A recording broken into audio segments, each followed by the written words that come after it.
we did Lamarckism last day, right? Okay. So, after Lamarckism and even Darwinism, right? This Lamarck hypothesis was criticized by Weissman, August Weissman, right? Who gave this theory of germplasm, right?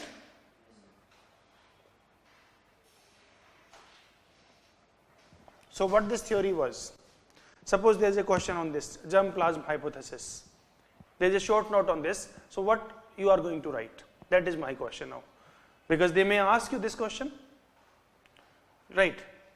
You have heard this theory, all of you? No. See, what Lamarck say, first of all, you have to understand that. Lamarck says that all acquired characters are inherited in the next generation. Right? All acquired characters in the lifetime of an individual are inherited in the next generation. That is what Lamarck says. Right? He criticized that. He says that no, there are two types of cells in our body. One is somatic cells and the other is germ cells. Right? And the characters which are acquired by the germ cells, germplasm, that is inherited in the next generation, not what is acquired in the somatic cells. That is this hypothesis, right? So, this hypothesis is the reaction against Lamarckian hypothesis, right? It differentiates the cells between somatic cells, bodily cells, into somatic cells and germ cells, right? Somatic cells have somatoplasm, and this somatoplasm is different from germplasm. And anything which is inherited or which is acquired by these cells, that is inherited in the next generation. What are the significance of this hypothesis? At that time, it provided logical explanation, right? Because all characters are not inherited. Okay?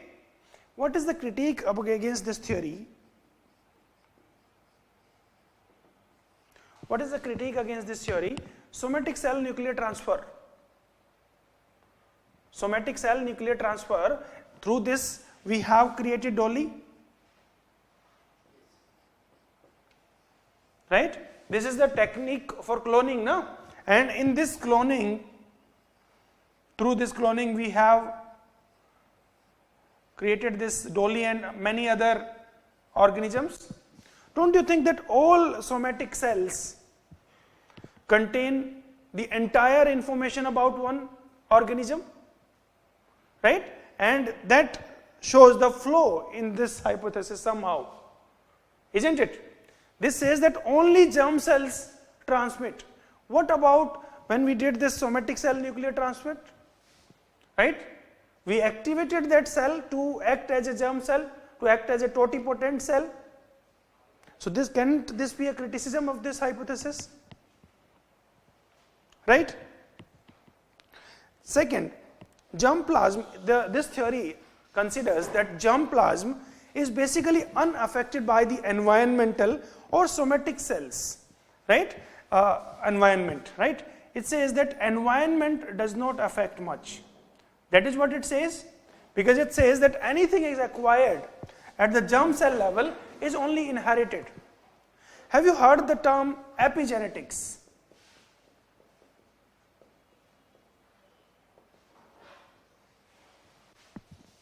Have you heard the term epigenetics? What is it? What is epigenetics?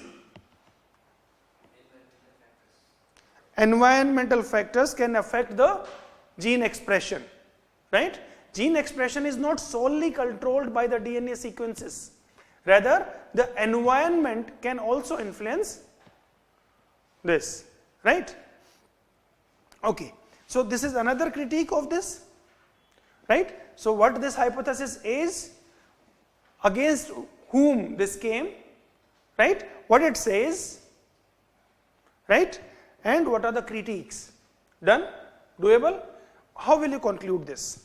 Right? Although this is true to an extent, this is true to an extent, but still it does provide, right, the distinction which is necessary to understand the transmission of genetic information from one generation to the next generation.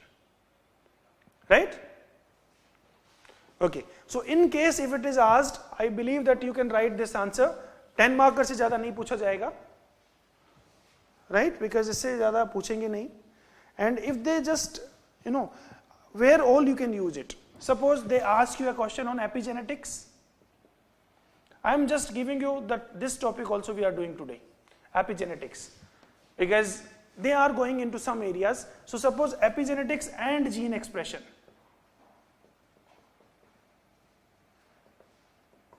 Right? These two we will understand just in 5-6 minutes. Before that, let me take one more theory, mutation theory of De Vries. Right? Mutation hypothesis or mutationism of De Vries. Because I believe most of the things you have done, but these theories you neglect normally, right? करा हुआ है mutation theory? नहीं, ठीक है. So, see, mutation theory, it came in reaction to the Darwinian hypothesis of natural selection. Although at points, at some extent, this theory supports also. We don't completely say that he rejected completely the Darwinian hypothesis, but yes, he says that sudden unexpected occurrence of alteration, sudden and unexpected emergence of alterations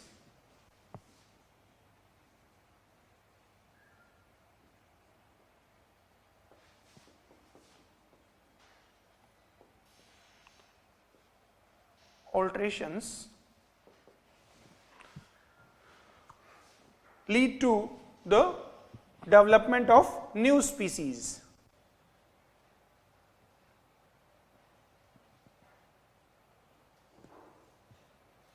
This leads to new development of new species. You can say the sudden and unexpected alteration, which are known as mutations, they are responsible for development of new species.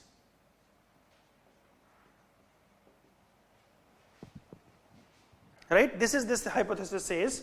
Now, these mutations, these are discontinuous, right? For example, it can be dwarfism, gigantism, albinism, and they are sudden in occurrence. They can be caused due to physical, chemical, or radiational factors. So what I just told you, the features of mutation, right? In that the regions also we have elaborated, right? This theory tries to fill in the gap of Darwinian weakness, right? Darwinian weakness, which was due to the incompleteness of the fossil records, right? So it fills the Darwinian weakness.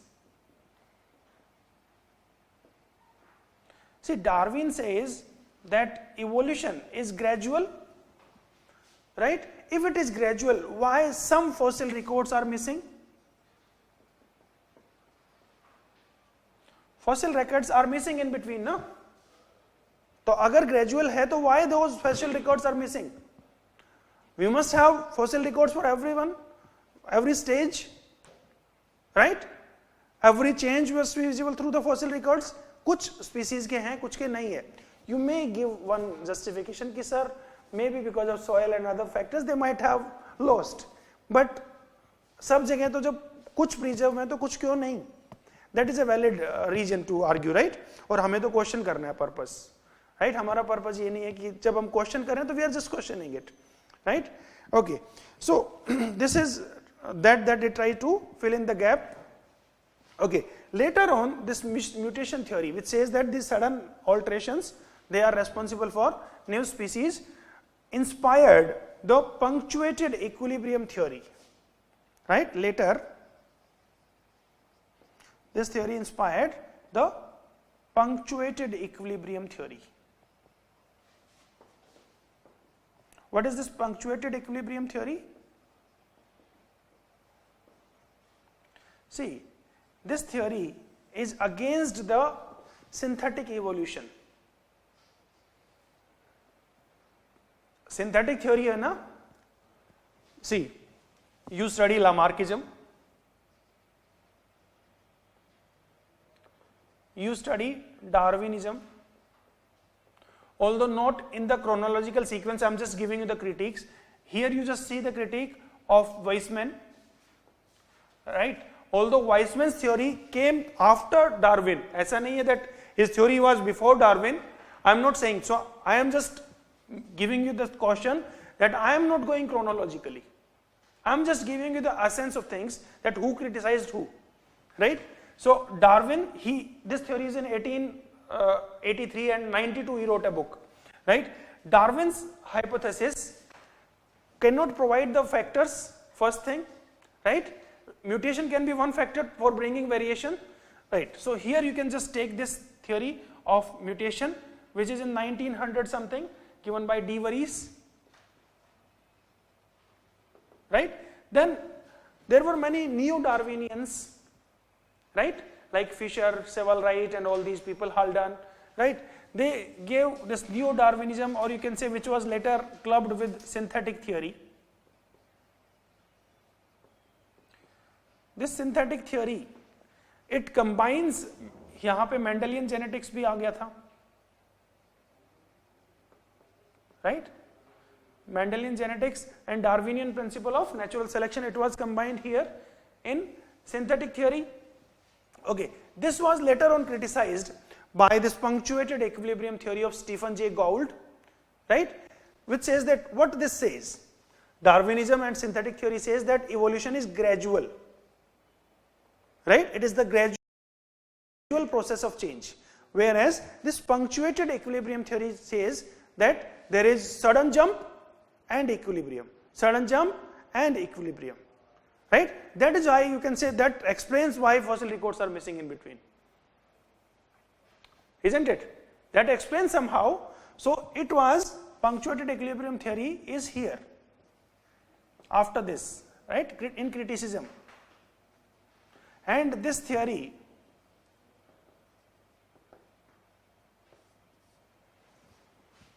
was here, right? Now, see, before synthetic theory and after Darwinism, when this mutation hypothesis came, there were some scholars like these neo-Darwinists, right? Here we have neo-Darwinism, which was later, you can say, become the theme of synthetic theory itself. In neo-Darwinism, there were three prominent thinkers, right? Sewell Wright, Fisher, and Haldane, right? These are the three. There are more also, right? These three says that not mutation, rather natural selection is the main driving force for evolution. So what they did, they rejected mutation hypothesis, right? What they say, that natural selection is the main driving mechanism. I am repeating all of these things because I don't want to confuse you people, just telling you that how this theory evolved, right? थोड़ा सा idea होना चाहिए, so that अगर कुछ आए तो किसने किसको criticize किया, है ना? We can use that fodder for explaining our answer, right? दोबारा बताता हूँ, Lamarckism है, Lamarckism से पहले क्या होता था? Special creation hypothesis, divine hypothesis, वो सब hypothesis थे, right? And they have no basis. All of scientific evidences rejects that, right? Okay, Lamarckism, it has its own critiques, right? On all the four principles, we criticize that.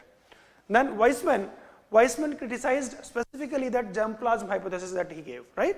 Later on, Darwinism came. Darwin gave much better scientific explanation, right? What was that? That there is prodigality of overproduction, right?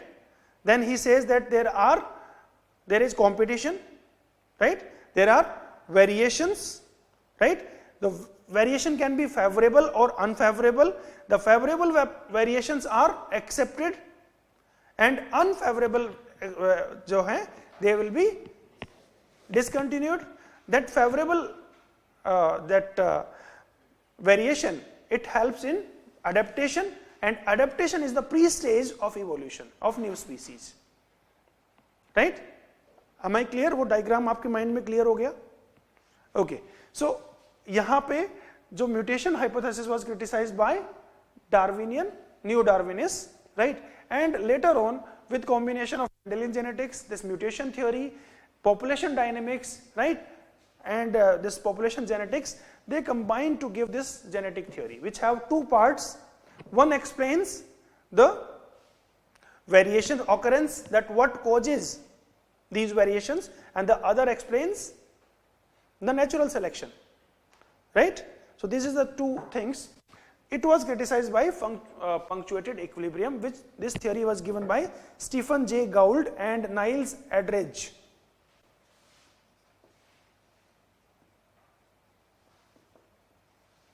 Stephen J. Gould is a very famous, biologist and biological historian of this USA, right? And Aldrich, Niles Aldrich. Stephen J Gould को याद रख लोगे बहुत है, एक इंसान को भी याद रख लिया बहुत है, इतना ज्यादा we are not right. Now this inspired this, but there are critiques, right? There are critiques through this theory. What are the critiques of this theory? बहुत सारे critiques हैं, हर theory के अपने अपने critique होते हैं. First critique तो आपने यही देख लिया, that driving mechanism is natural selection by neo-Darwinists like Fisher, Haldane and Sewell, right? They say natural selection is the main driving force, first. Second, this mutation hypothesis considers that all variations prove beneficial. Is it so? Do you think that all variations are beneficial? No. But this is similar to what Darwin considered. Darwin also considered that all variations are normally adaptive. At one point Darwin also took this stance.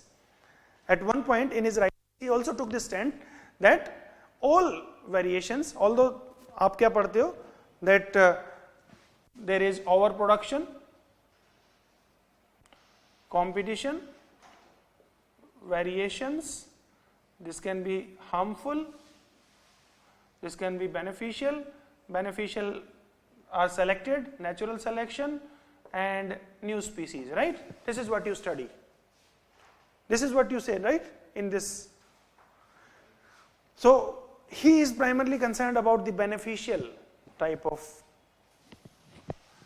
variations. ये diagram बनाना है आपको बार बार. I will repeat this, I'm just making this sense. So critique include one this, that all variations prove beneficial, but some scholars, they say that that it can be monstrous, right? This monstrous variations can also come.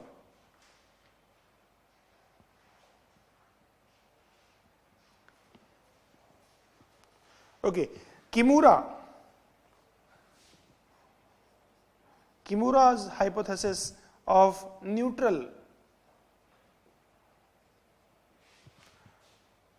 mutations, right? That mutations are largely neutral. Kimura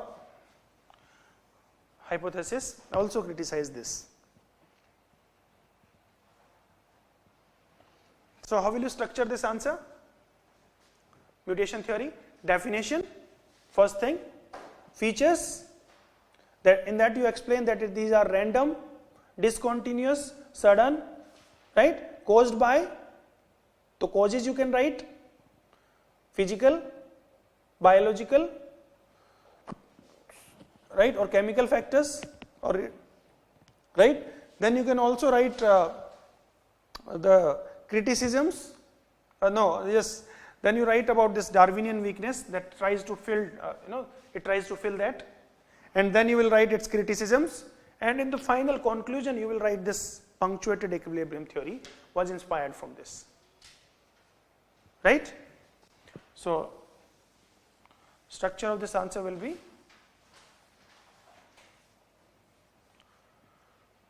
first, what is it, right? You introduce it.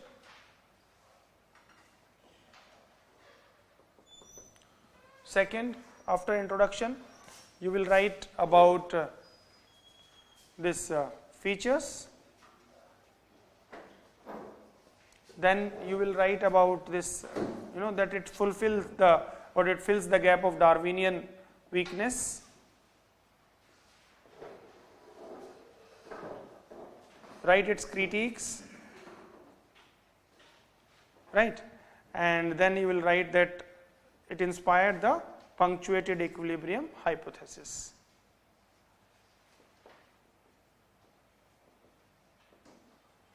Doable?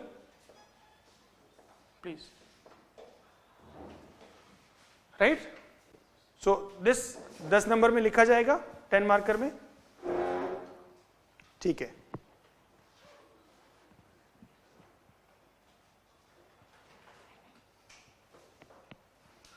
Okay, so punctuated equilibrium hypothesis क्या है अब? Punctuated equilibrium hypothesis, what is this? Can you write a short note on that also? Because now I believe you have fodder on that also. That is inspired from here. एक चीज तो मिल गया ना? What it says, that also you know. In Watt's criticism, it emerged, it originated as a critique of synthetic theory, which talks about the gradual evolution. तो इतनी सारी चीजें होने के बाद तो लिख ही सकते हो कुछ ना कुछ तो, बट कुछ नहीं लिखना, थोड़ा और स्ट्रक्चर कर लेते हैं उसको. Do you need me to discuss Darwinism? Any one of you? Structure में बता देता हूँ, ठीक है. तो पहले वही बात कर लेते हैं, डार्विनिज्म ही बात कर लेते हैं फिर, है ना. डार्विनिज्म पे question, they can be many ways the question can be asked. How synthetic theory is an improvement over Darwinism, this can be a question. Discuss the principles of Darwinian hypothesis, that can be asked. How Darwinism was an improvement over Lamarckism, that can be asked, right? Okay. Weaknesses of Darwinian hypothesis can be asked. Okay, so let us take this question, Darwinism. I will give you this, I shared that booklet with you people, right? So primatology and paleo anthropology.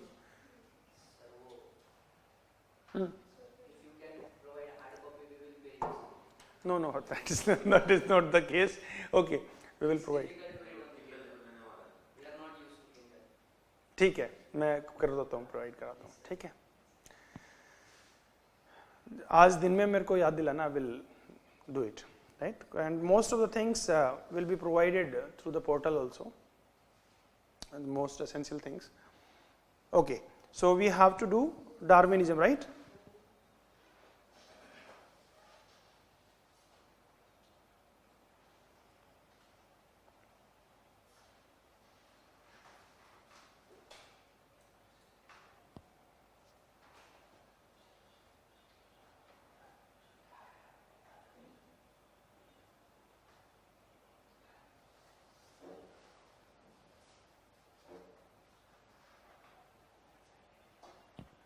Okay.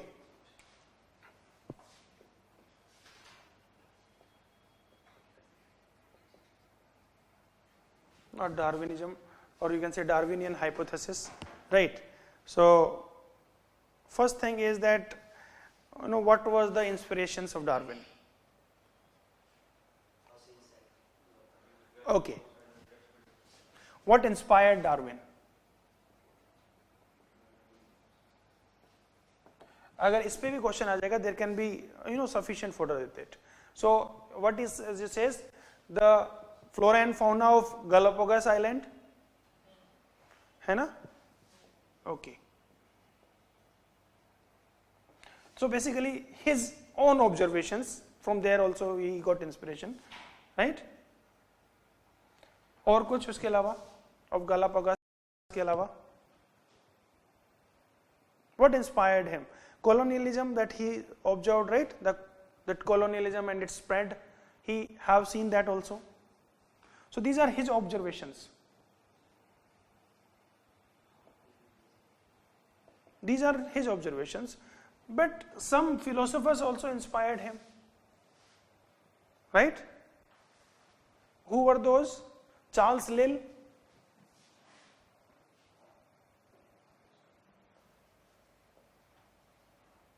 he gave a hypothesis of uniformitarianism.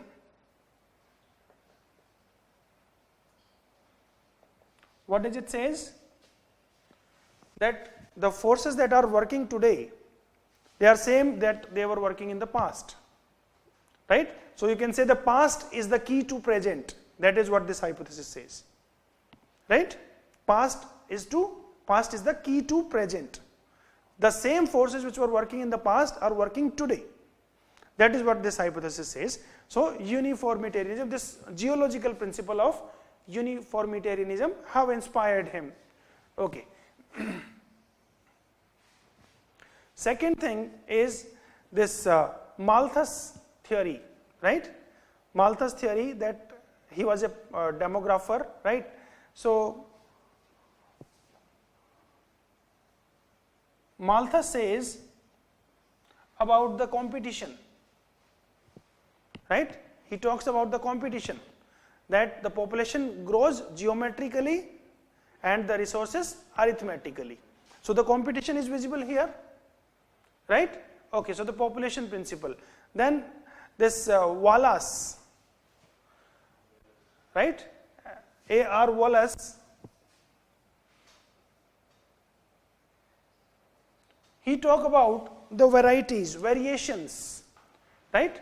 He wrote a paper on the tendency of varieties to depart from original type, on the tendency of varieties to depart from original types, on the tendency of varieties to depart from original types. So he talks about competition,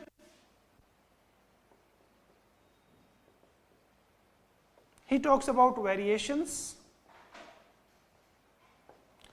Here he sees the fittest, survival of the fittest. Here he observed the variations, isn't it? Here you see variations, no? Darwinian finches, different types of finches, different types of their beaks in Galapagos Island, right? So from here he gave his 5 principles. दिख रहा है साफ साफ? His inspiration, from he deduced these 5 principles. Okay, so he says that overproduction,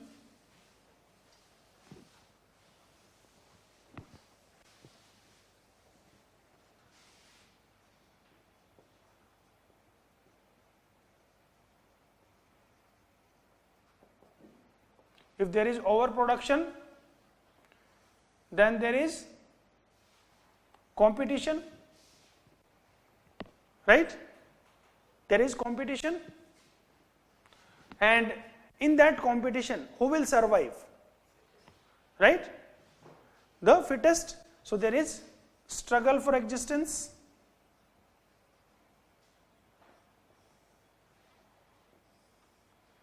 right? There are variations,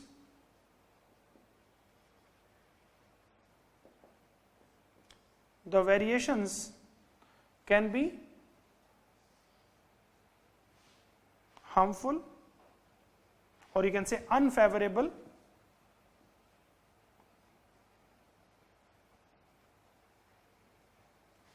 It can be favorable.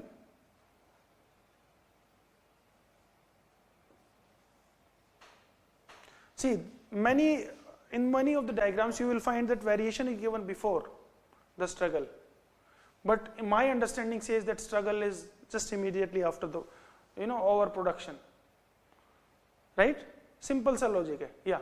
Can you replace the word overproduction with overpopulation?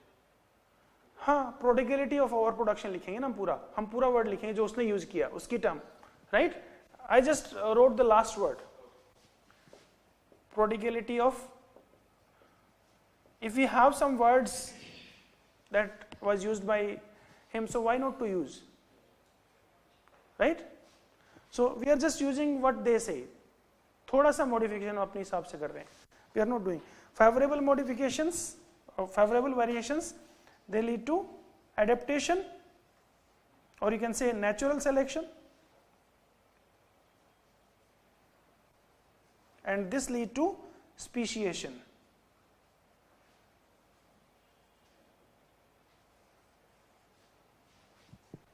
Right?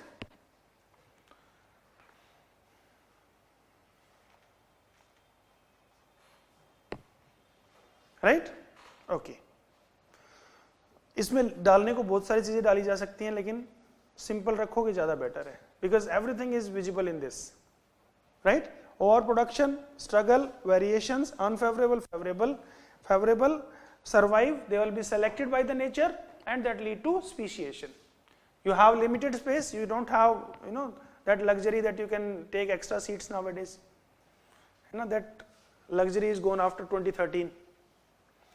पहले तो side वाले को ज्यादा tension होती थी कि इतनी seat क्यों ले रहा है ये यही टॉप करने वाला है.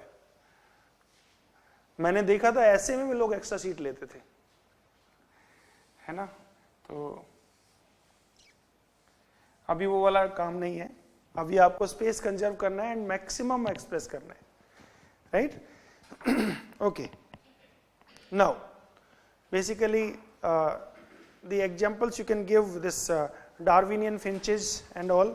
What are the critiques of Darwinism?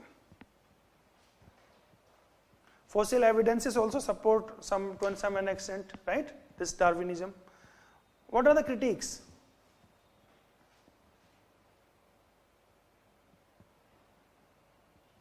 He did not talk about the factors, right. He emphasized too much on natural selection, right. He cannot explain why these vestigial organs are there then. If everything that is positive, that is selected, why vestigial organs, right. So non-adaptive characters should not be there, है ना. To an extent यहाँ पे functionalism की भी बू आ रही है. What functionalists say? When he was criticizing Tyler, Malinowski was criticizing Tyler. He says that only functional trait survives, right? So only adaptive trait should be there. Non-adaptive trait survival should not be there. The vestiges are the survivals, है ना. The vestigial organs are, this is survival of the past relic. मतलब I'm just showing you the parallels, the inspiration from biological sciences that they took, right? Okay. So why certain characters degenerate and all, it cannot take into account that also, right. It does not explain abrupt variations. It does not explain arrival of the fittest.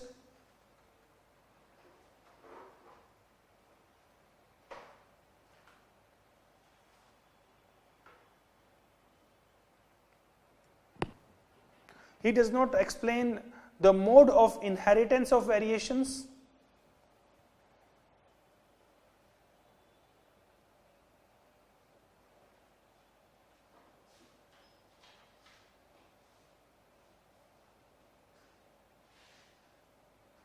Okay.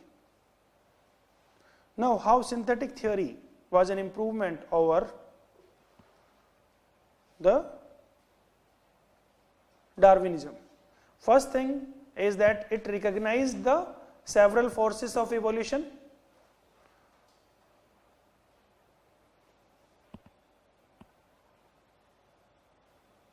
Right? It recognized the several forces of evolution. For example, what are those forces?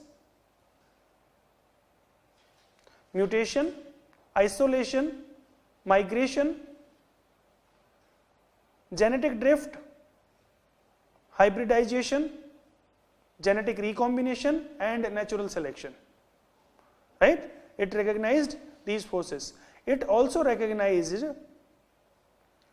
the discrete entities called as genes, right?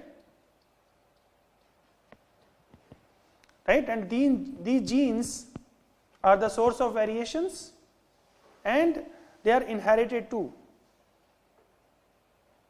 It also says that new species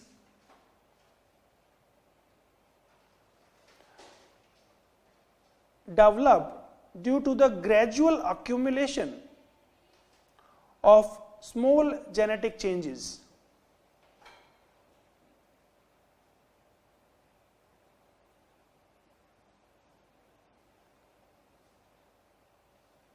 और extra लिखना हो, it took into account the works of population genetics, right? Like that of Winberg, Hardy-Winberg and Sewall-Wright, that of population dynamics, right?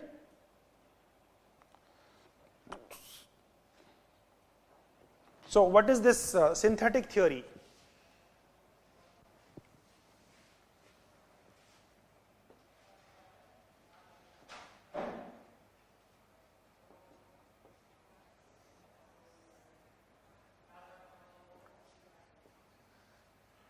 Variation can be caused by mutation, migration, isolation, hybridization,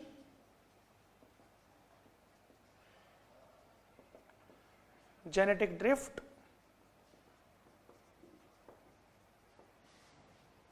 right? 5. एक छठा कौन सा रह गया? Genetic recombination, very good.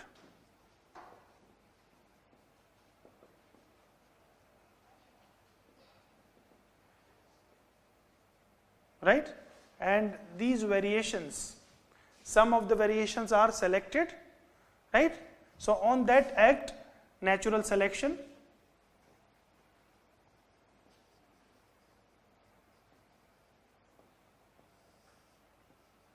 right? And it lead to speciation,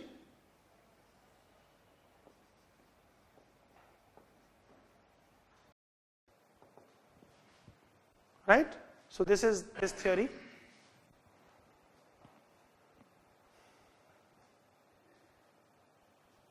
And these factors were, given for the first time by Julian Huxley in 1942.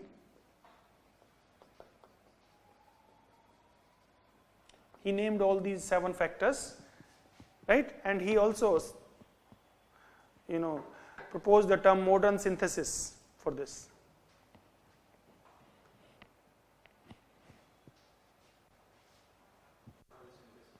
Modern synthesis, right? Modern. Because it is the combination of various approaches. This theory is not a theory in a single theory, right? It is a combination of all. What it combines, just try to understand. Here itself, that is done. So we are just taking separately, right? In a separate line we are just holding now. Mutation, D varies, isn't it? Hugo D varies. These 3 factors. Migration, that means the gene frequency of one population group is mixing with the other. So population genetics and population dynamics, population genetics especially is involved into it or not? Because gene frequency, see, suppose one group of people or one group of species, एक पूरा group दूसरी जगह जा रहा है, they will be carrying their genes that will be mixed up with that native population, right? That will bring some changes, variations. So ये वहाँ से inspired है. Isolate, suppose one population is isolated, right? So it will evolve into a different population because the genes, some of the genes will be cut off, right? Hybridization, that is, you can say, the outcome of migration or some other thing, the hybridization of two types of genes. Genetic drift, that is sudden changes, right? It can be because of migration, few people migrated to the new land, right? For example, जो हम देते हैं this retinitis pigmentosa का example देते हैं, Amish people का example देते हैं, founders effect, right? There can be bottleneck effect कि एक जगह पे सब कुछ, there can be huge disaster and some genes are wiped out because of some sudden occurrence. I will talk about this also today itself. Genetic drift, genetic recombination that we have studied in this meiosis, chiasmata formation, right? So genetics का भी part ले रहे हैं, gene को recognize कर रहे हैं, right? Mendelian factors को recognize कर रहे हैं यहाँ पे, genetic drift, this population genetics वाले को recognize कर रहे हैं, population genetics and dynamics को recognize कर रहे हैं, right? Migration, in migration, out migration, isolation, that is about the population dynamics. Because what population dynamics says, it talks about the birth, death or migration. Because how population increase or decrease in size, right? So सभी का combination है यहाँ पे. So it combines all these approaches, prevalent hypothesis of the time, into one single theory. That is why we say it as synthetic theory, right? It is not a single theory. It is a synthesis of all the approaches that were prevalent at that time. And that is why we see the critiques of it also, right? The Stephen Jay Gould's theory of punctuated equilibrium is the critique of this. The theory of Kimura is also critique. The theory of neutralism by Kimura, that the most of the mutations are neutral, and it is true also, right? Because most of the mutations does not contribute to the evolution, right? So these theories, they are the critiques of it, right? And there are some scholars who says that in 2009, evolutionary biologist Eugene Koonin,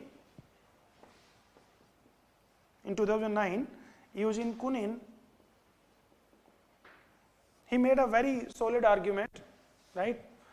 He stated that while the edifice of modern synthesis has crumbled apparently beyond repair,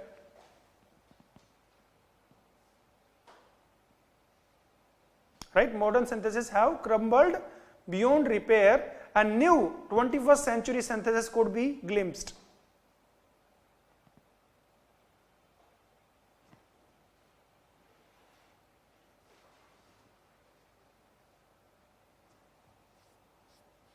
Right? That can use this advances in the molecular technology, genomics, microbiological synthesis. Okay, what did I say? That this is crumbled beyond repair, right? And a new 21st century synthesis could be glimpsed, right? That can include the approaches of the developments into the molecular genetics, microbiology and genomics.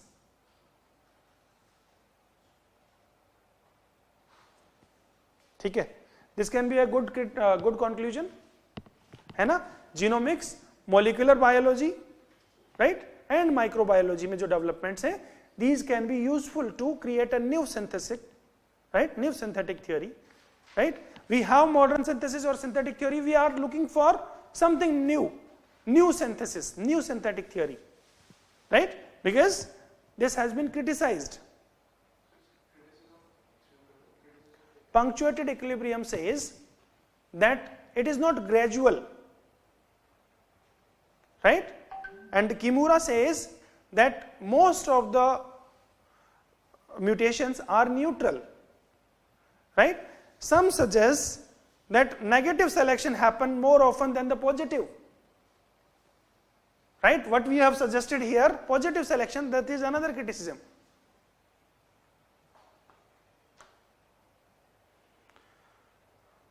Right? हो जाएगा?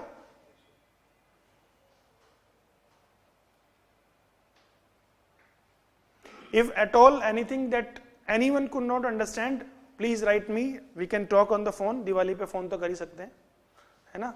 एक दूसरे को festival wish कर देंगे, ठीक है? So I will be free to take your calls Diwali पे, है ना?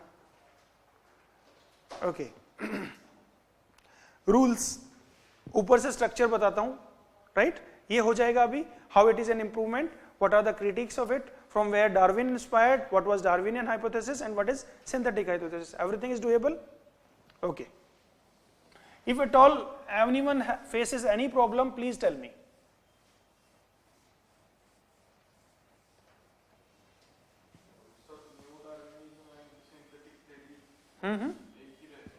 क्या क्या? इस पे भी डिबेट है, but I don't think that we must go into it. Actually this हाँ इस पे हाँ हमें नेग्लेक्ट कर देना चाहिए, बिकॉज हमारे सिलेबस में अलग से लिखा हुआ है क्या, new Darwinism and synthetic theory. देखो एक बार, new Darwinism and synthetic theory है.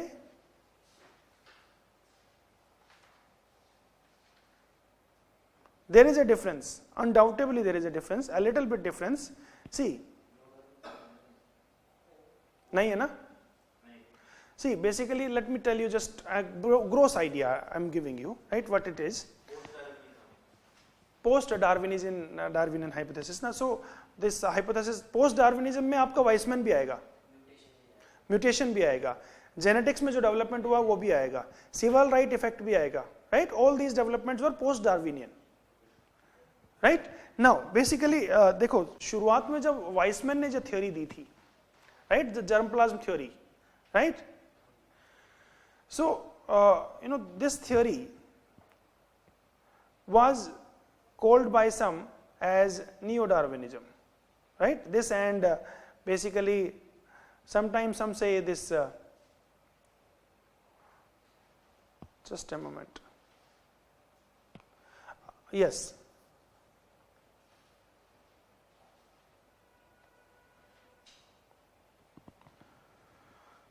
Weissman and Wallace support was called as neo-Darwinism, right? Whereas according to Ernest Mayr,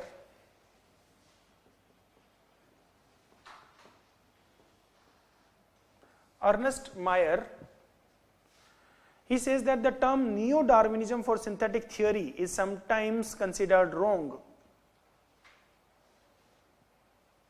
Right? It is considered wrong because the term neo-Darwinism was coined by Romanes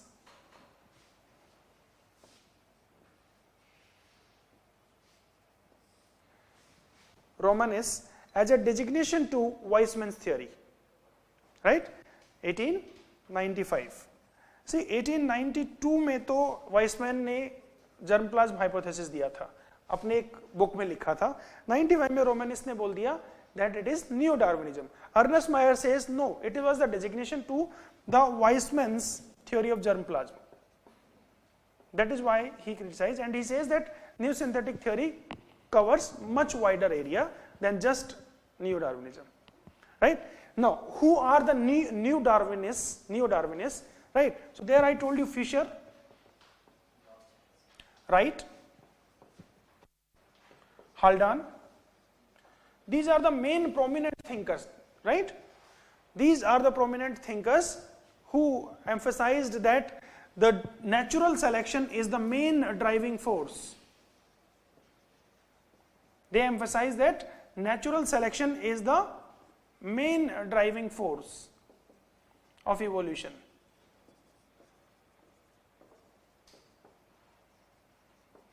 They even critiqued this de Vries hypothesis, Hugo de Vries hypothesis of mutationism, right?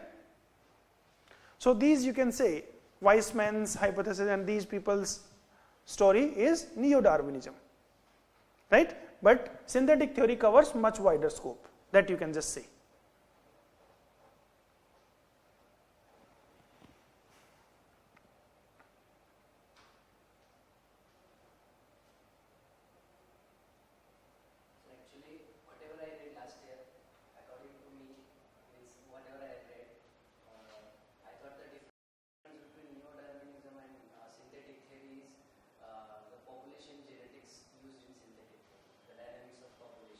And mutation, after mutation, it was neo-Darwinism. Means they considered neo-Darwinism as the combination of your evolution of this Darwinian, means natural selection plus the mutation theory that combines into neo-Darwinism. No, this is these people have criticized him, right? See, there can be many variants, but always go for the standard sources, right? And whatever I am giving you, I am not copying from any of the notes, right? I am referring only the standard books and whatever I provide you. हाँ, अब अगर वो इतना अच्छे writer भी ऐसी गलतियां कर रहे हैं तो I cannot, I'm not the researcher to, right? If they are making mistake, then I am at fault, right? So only standard resources I refer. I don't refer any notes that are there in the market.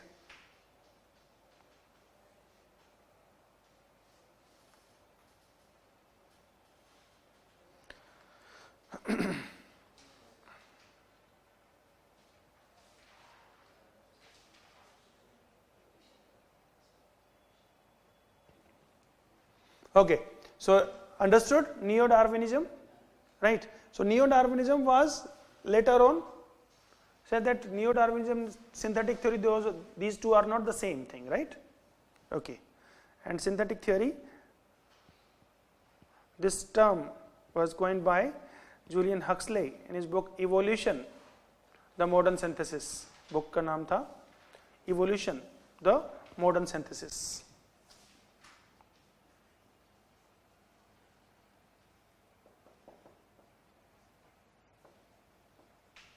That he wrote in 1942. Okay, so ये चीजें clear होगी यहाँ तक.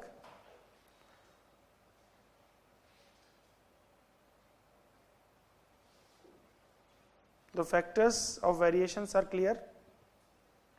Okay, Dole's rule,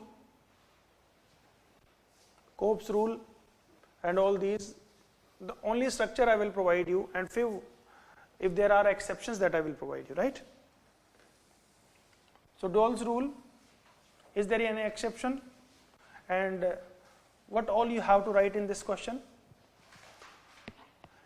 Given by Louis Dollo, Belgian paleontologist, right?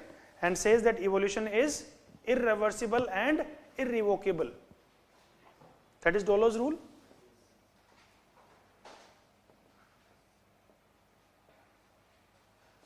Although most of the rules that were given, they are criticized, right? Heavily criticized.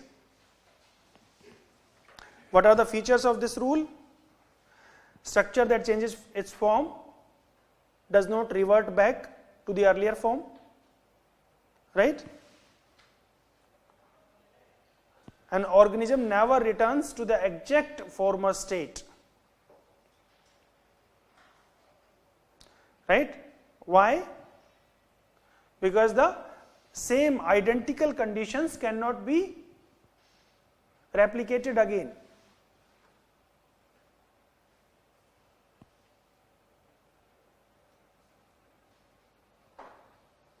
It was supported by Stephen J. Gould,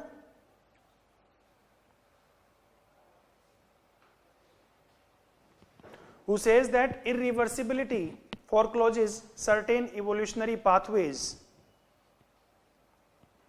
Irreversibility forecloses certain evolutionary pathways once irreversibility forecloses certain evolutionary pathways once broad forms have emerged. broad forms have emerged.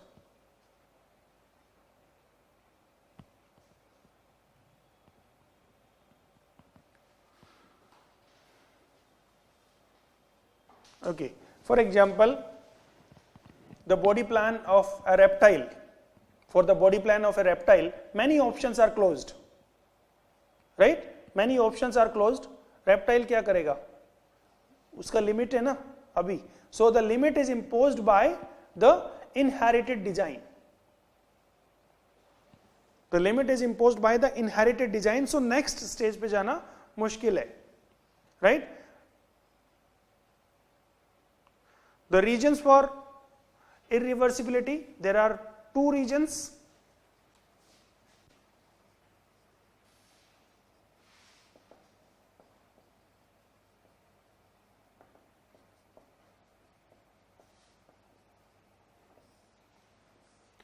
There are two regions. One is the same environment cannot be replicated, and more functional specialization.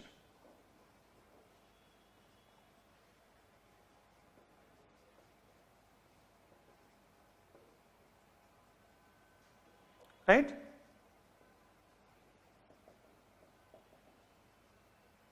Same environmental conditions cannot be replicated.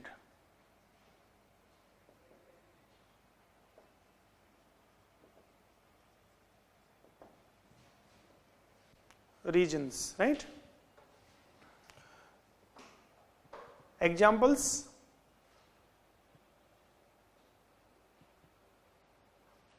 That supports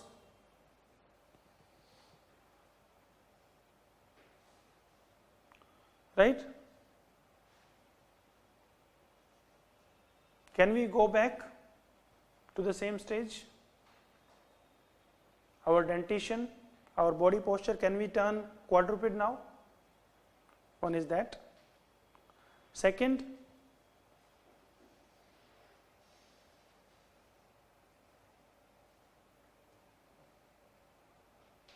this whale, right? Whale, whenever they return back to water, they are still not fully become fish, right?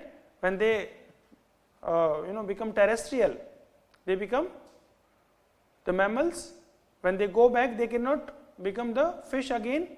So that is the second thing. Same environmental conditions cannot be repeated, right? They retain some specific structural features. Whale, that is another example. The premolar is lost in the course of evolution, right? It will not come back.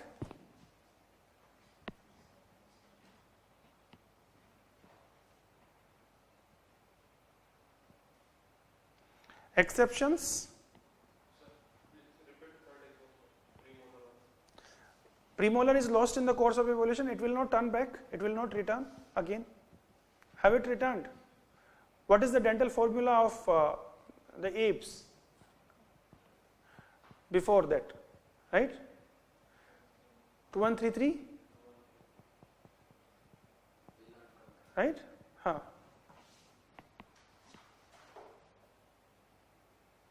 Exceptions.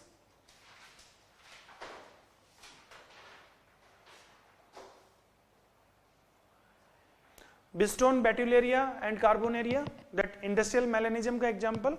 Have you seen that? पढ़ते हैं ना हम selection में Bistone Batuleria and Bistone Carbonaria. So that have returned back to the original form. So that is an example, exception. Sorry. Examples first.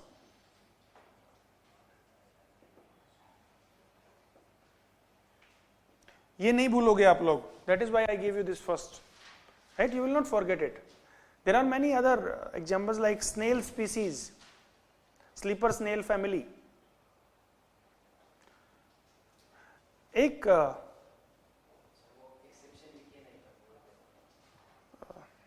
this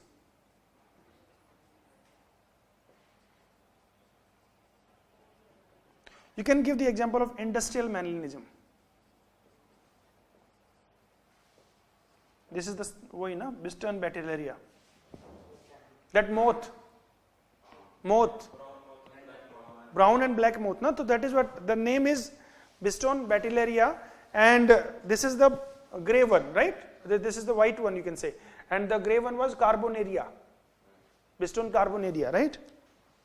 So now because the industrial pollution is less in that Europe, so again Batillaria is right. So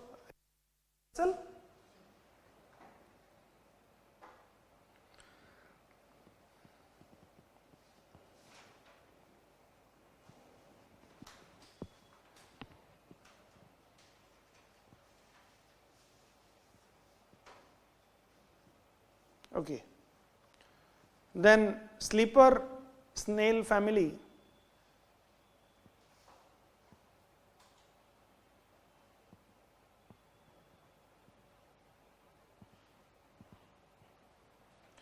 Sleeper snail family, it have regained its coiled shell.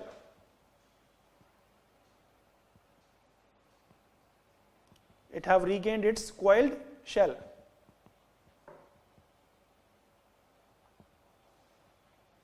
Okay, but Dollo's law says that वापस नहीं आ सकता. Right, these two examples you can, exceptions you can cite, right?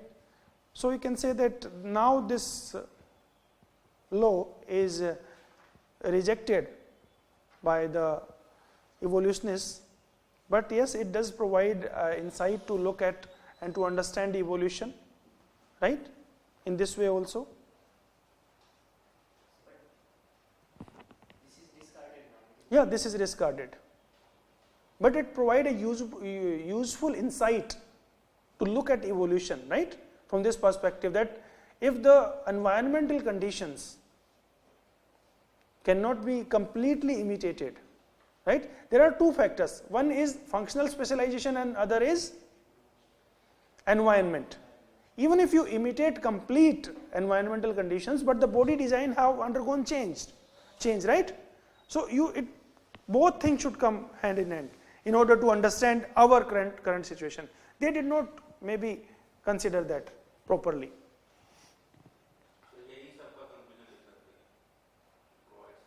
हाँ, insight best है. Conclusion में basically देखो कोई law जो reject हो चुका है, it provides an idea to look at evolution from that perspective too, है ना,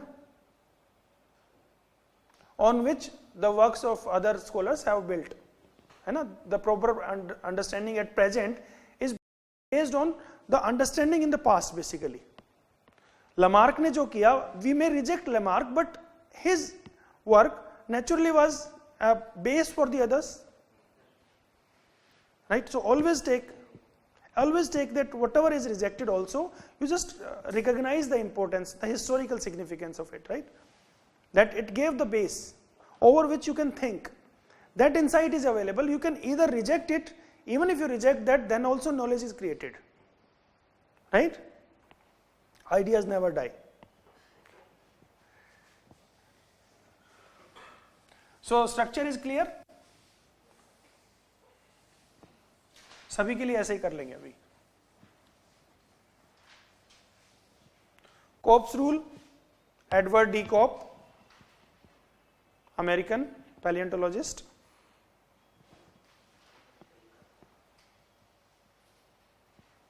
Right, there is tendency towards increase in size during the course of evolution.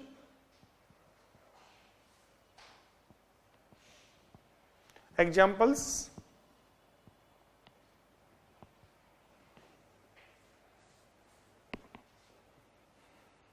evolution of horse, camel and other herbivores exhibit increase in size. Horse, camel and other herbivores, they exhibit increase in size. Other mammals like tortoise, crocodile also exhibit the same phenomena. Dinosaurs, right? So these are the examples that says that the size increase during the course of evolution. What are the regions suggested? There can be 3 regions.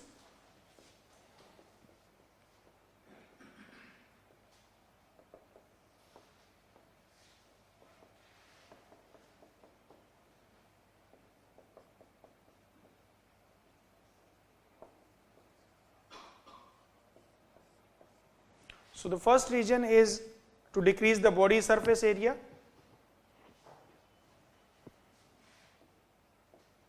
During the Pleistocene period, in this cold ice age, the organisms or the species required to conserve heat, the increase in size lead to decrease in body surface area. So that may be that adaptive mechanism, right? Second is to capture large prey.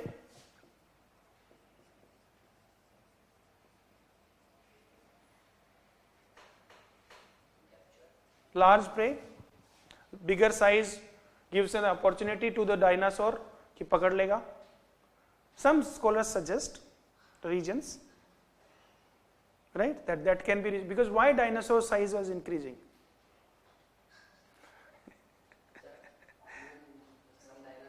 I'm not saying this, some scholars suggest. Okay. Then it can be the mechanism to increase fecundity. It can be the mechanism to increase fecundity.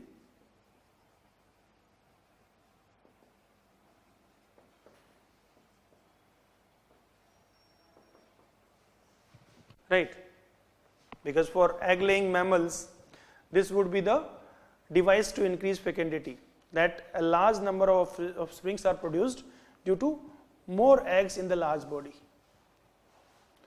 right? Exceptions, there are many exceptions to it. Insectivorous mammals,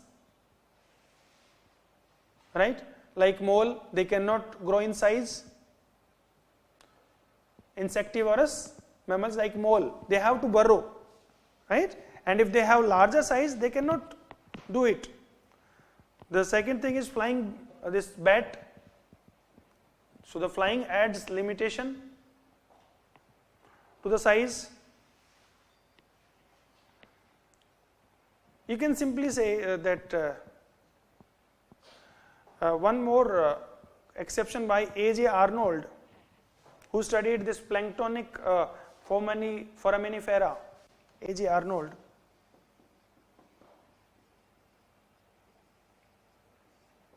He studied foraminifera. This is a plankton, right? And it exhibits, the newer species are showing decrease in size. A.J. Arnold, he says that he studied the foraminifera and the newer species, they exhibit decrease in size.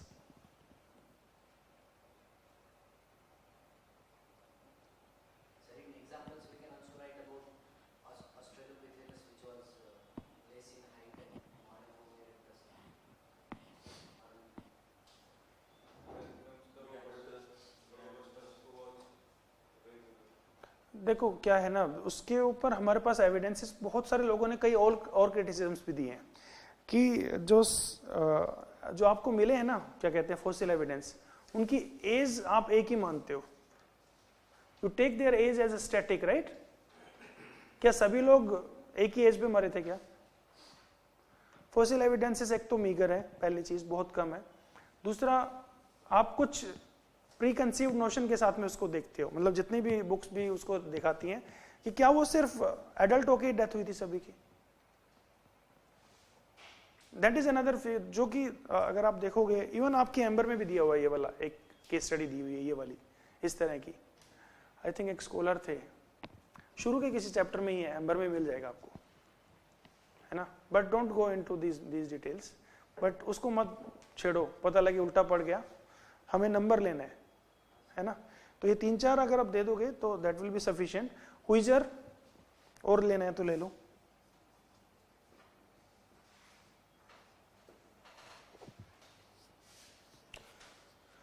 He says that there is progressive decrease in size during the Quaternary period, which is even in progress now.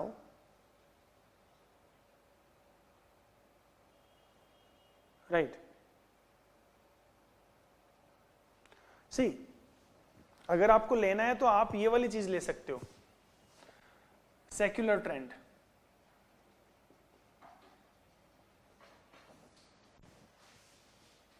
secular trend in growth and development. My father was 5'8", 5'9", I am 6, right? The improvement in the nutrition, health condition, and maybe overall environment, availability of health services and all, might have led to this kind of change, right? And this change, that question that last year asked, because the change in the secular conditions, the secular conditions are the nutrition, health services and all, that led to increase in height, weight and functional specialization, early functional specialization. For example, menstruation का जल्दी आना, right? Boys में mustaches and secondary sexual characters का जल्दी develop होना, that is what you can say the secular trend.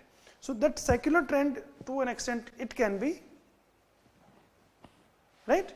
But why to indulge? This can be seen, but वो भी बात है ना कि यहाँ पे भी आप exception दिखाना चाहते हो तो देख सकते हो, अभी मैं दिखाता हूँ. There is functional limit. The secular trend is not visible in the North European countries. Norway, Sweden, वहाँ पे secular trend नहीं है, because they have achieved that blueprint.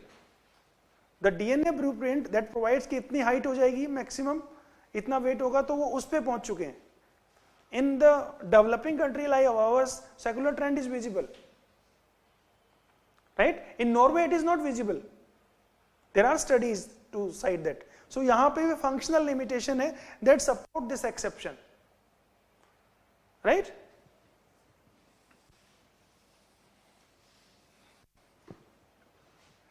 Okay. So what I was saying, Huizer says that now. One thing you can just write in the concluding remark, हाँ neutral हो जाएगा ना, तो negative थोड़ी ना बोल रहा हूँ मैं कि फंक्शनल लिमिट तक पहुंच गए. हाँ, तो नेगेटिव अगर कहीं पे मान लिया, उस क्वेश्चन को पूछ रहे हो तो उसको हम वैसे बाद में करने वाले थे. नेगेटिव सेक्युलर ट्रेंड क्या होगा कि सपोज कहीं पे फेमीन आ गया, सपोज अभी अफगानिस्तान में जो क्राइसिस चल रहा है, if it sustain for 2-3 years, may be 5 years, so जो growing up age में जो बच्चे होंगे, they will not find sufficient nutrition, right? And that will be negative secular trend, because they don't get nutrition, they don't get health facilities, right?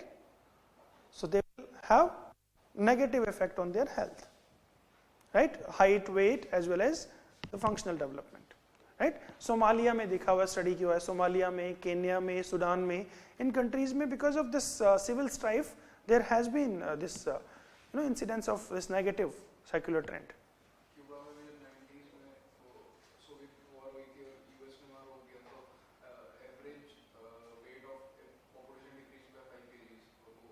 Yes, so that is true, right?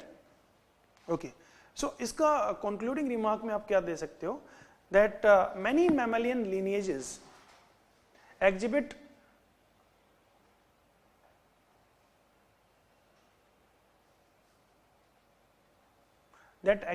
decline in size.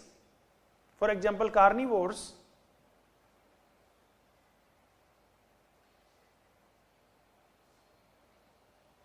attained gigantic size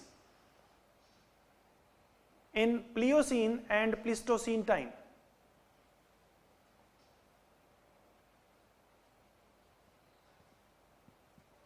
Attained gigantic size during the Pleistocene and Pliocene and Pleistocene period,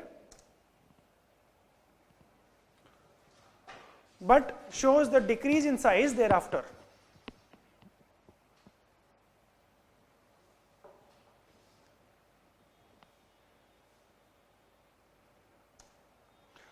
So इसकी applicability उस time zone में तो दिख रही है, isn't it? During the Pleistocene, that cold era, so the first explanation sounds logical, isn't it?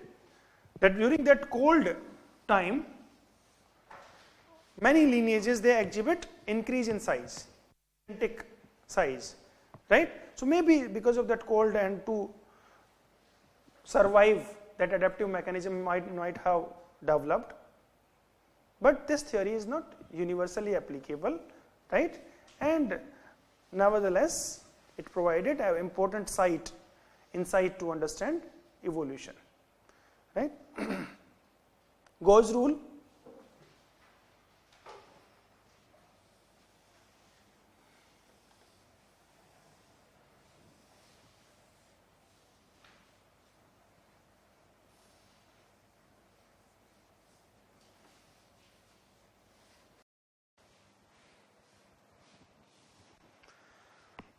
Gause rule is the rule of competitive exclusion, right?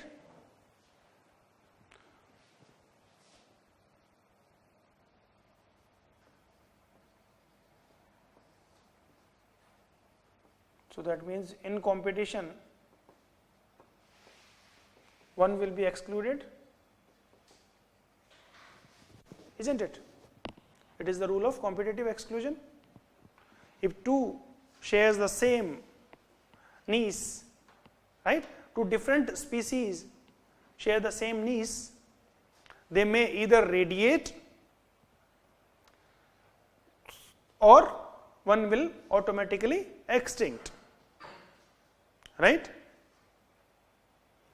So what are the main features of it? That two or more species share the same limited resource, cannot coexist.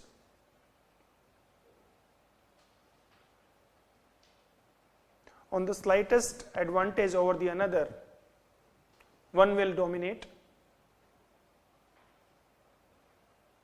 It either lead to extinction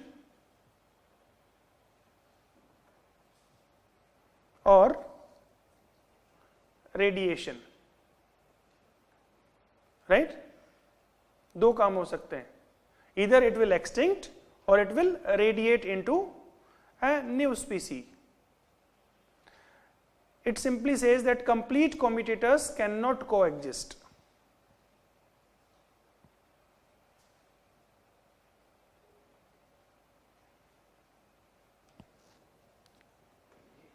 Competitors cannot coexist.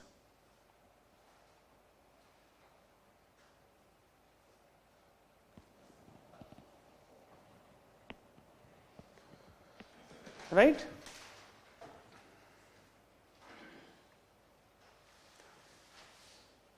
Okay.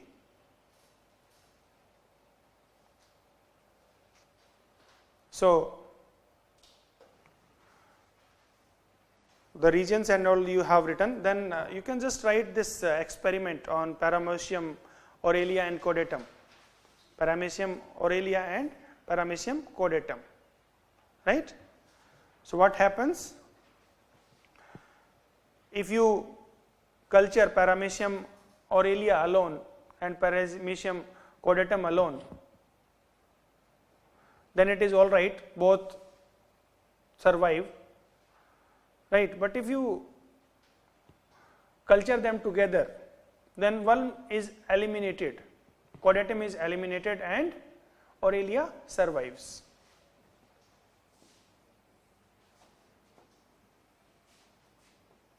You can either use different pens to show. So if only Aurelia, Paramecium Aurelia,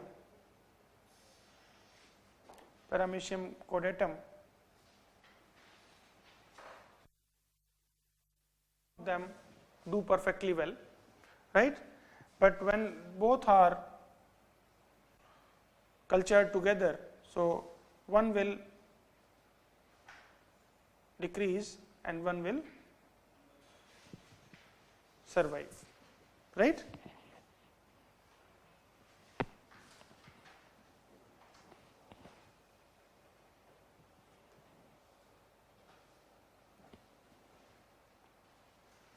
You can apply this to humans.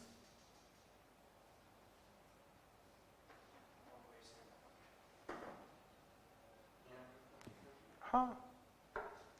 There is hypothesis, no, killing hypothesis, that modern humans, they replaced the other human species. Now the validity, this factfulness is not complete, although, but yes, we can use this as an example. Not completely supported by the facts, because that theory has been rejected by many, right? But yes, that we know that modern man replaced Erectus and Neanderthal. That is true, right? That theory, although it has been rejected by many, because all compete for the same resources, na? So naturally, Hominids and hominids. Hominids and hominids which remain in forest and one moved out of the forest. that is also correct. Yes, radiation. Yeah. That hypothesis is rejected. Can we mention it in also, like simply hypothesis of Neanderthal and sapien? I will give you that. When we will talk about the evolution, we will talk all the three hypotheses about that, right? The fate of, yeah. This answer, can we mention it as hypothesis? That hypothesis name? You just simply write. Yeah. That simply write that modern man replaced. Just leave the hypothesis. Just write that modern man replaced Erectus and Neanderthals.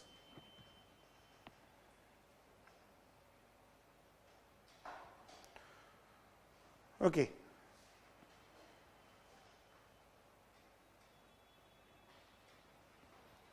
Have you seen that movie 300? So there is always the fight over the resources, water, land. So hunter-gatherer groups, right?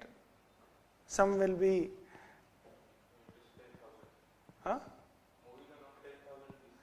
10,000 BC में भी ऐसा हुआ है ना?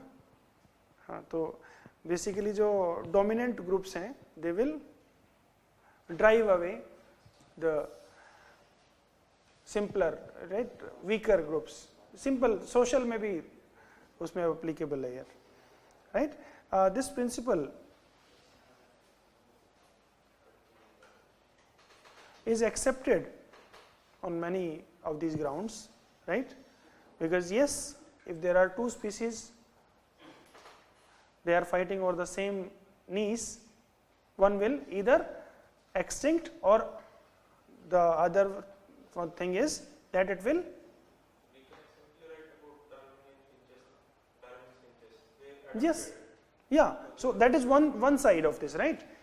This suggests, yes. So there can be two, outcomes. See, there are many people, they are fighting for these limited two things. What will happen? Either one have to do something else, right? Look for something else. So that will be adaptive radiation, or one have to die, because there are only two things. So either there can be extinction or radiation, right? So that is how you can say that yes, it is applicable, right? And one thing is that simply we don't know much of the exceptions to this rule. So you can say that it is nearly universally acceptable. Okay. Next is homology and all these things. I think it is doable easily, right? Common ancestor, two lines, right? For example, marsupial you can take, and kaola and kangaroo, these are the two examples you can take of these parallel lines from the common ancestor, right? Common ancestor parallel lines you can take New World and Old World monkeys, isn't it? Then you can take convergent example, bats and birds, right? Whales and fishes, right? You can explain the homologous and analogous organs. What is the difference between homology and analogy? Anyone, if you don't understand these things, please write me, because I consider that these things are easily known to each and every one of you. What is homologous organs? Function may differ, origin is same, structure similar, okay. And what about that analogy? They also have the same structure or not? Functionally they are similar, origin may or may not be similar, right? So origin of the hands, the bats is similar, right? The structure may differ slightly, right? In analogy, analogous organs, the origin is different. Functional similarity is there, right? Okay. Adaptive radiation, it is defined by Butner-Janus as the rapid increase in numbers and types of any evolving group of organisms into several distinct economies to which each particular species is adapted particularly, right? Rapid increase in number and types of any evolving group of organisms into several distinct rapid increase in numbers and types of any evolving groups of organisms into several distinct economies to which each particular species is adapted.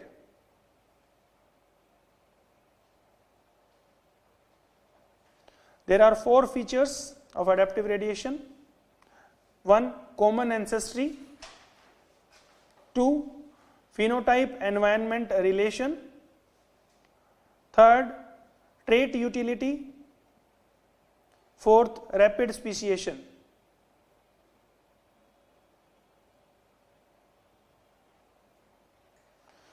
Common ancestry और right एक ancestor होगा उससे ही होगा phenotype and environment correlation, right? The bodily features, they are changed because of the type of environment. Then trait is utility, it has a utility. Any trait, phenotypic trait that develop, it has a utility, right? Advantage to survive in that environment. Okay, and then rapid speciation. Trait utility, you can say adaptation. The third point that I say, that is adaptation, right? Adaptive trait है वो. Trait utility means adaptive trait. For example, reptiles, they radiate into mammals, avians, burrowers and arboreals, right? Reptiles, they radiate into in different environments, right? Mammals, avians, or you can say birds, burrowers and arboreals.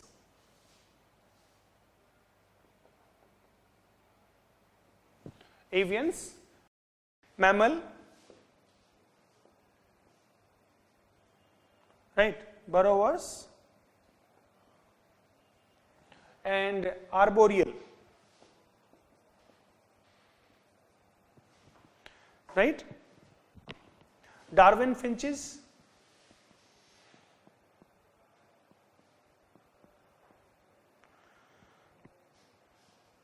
so these are the examples. Primate radiation, right? Primate radiation पे अगर example आ गया, adaptive radiation in primates. So this all these is primate radiation, right? The apes, monkeys, right? Hominid species, everything is radiation. Now, what is the method to study adaptive radiation? Morphological features of the fossils and comparative anatomy of living forms.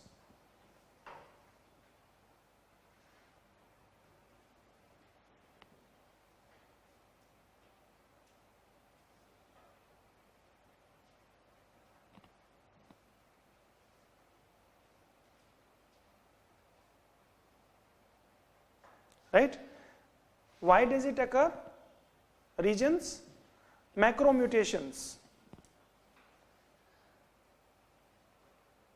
Right? Reason is macromutation, because, or you can say macromutation is, it lead to development of new species.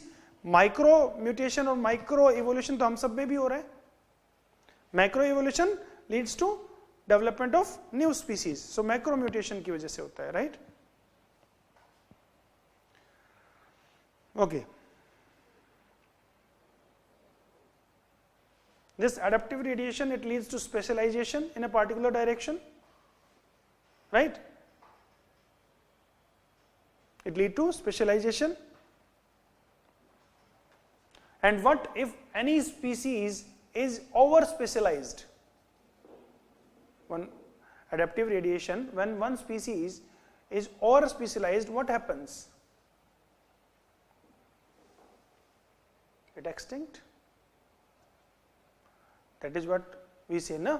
Over specialized because means slight change in the environmental condition, it cannot survive. So the over specialization sometime lead to extinction. So ये भी एक line आप add कर दो कहीं पे आपको दिखाने को अच्छा लगेगा.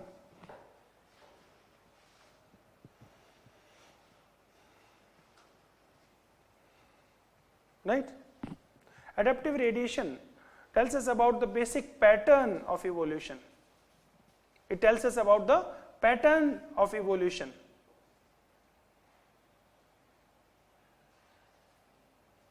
Isn't it? It tells you about the pattern of evolution and why and how the diversity in the living forms exists. It also gives the explanation to why and how of the diversity among the living organisms.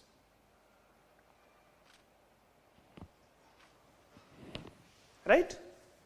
आपको पता लग रहा है ना क्यों diversity है, कैसे बनी है? So that can be a good conclusion.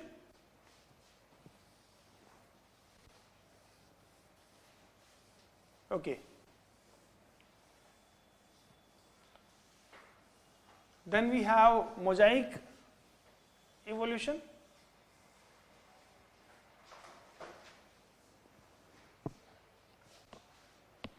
Okay. Can you tell me that how will you write this macro evolution? If there is a question, macro evolution, how will you write?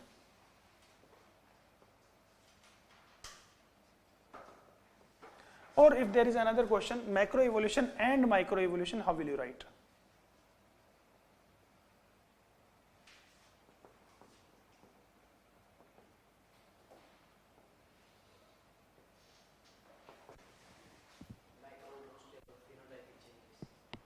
Okay. Natural selection, Darwinians. Hmm. And when the genetics comes into the picture, and genetic recombination,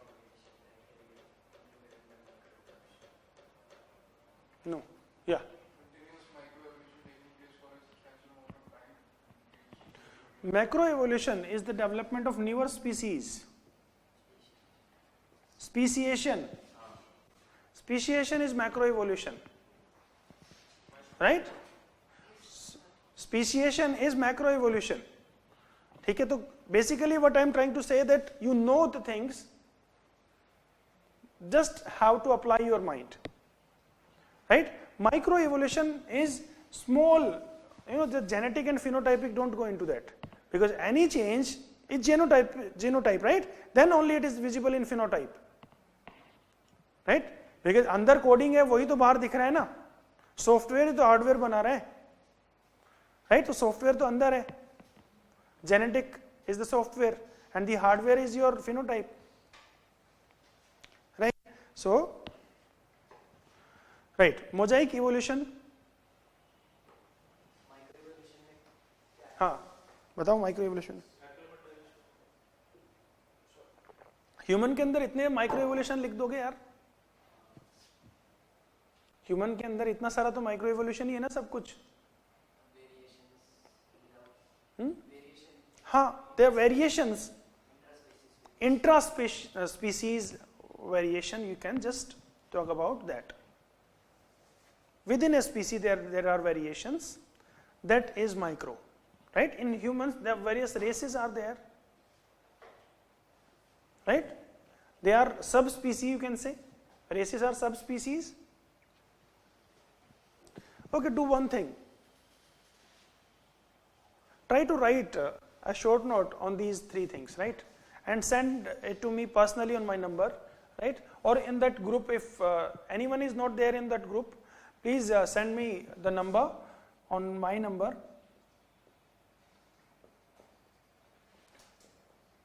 Right?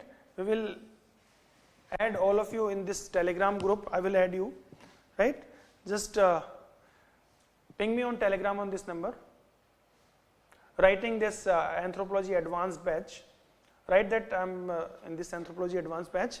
I will add you in this, right? And send me the question, right? Few questions at least. What I recommend normally, that one question daily for your writing. That can be anything. Anthropology, GS, and you must write. But since anthropology or your optional matters most, so one question you can write daily. Any question from anywhere you can pick, right? एक तो daily लिखो. Test तो आप week में लिख रहे हो, but 7 दिन क्या कर रहे हो? राइटिंग प्रैक्टिस रहेगा ना, तो डेली लिखने से कुछ ना कुछ नया आता है, right? We change our strategy, we change our कि क्या अच्छा हो सकता है, क्या नहीं हो सकता है, how I can improve things, that can be done. Mosaic evolution,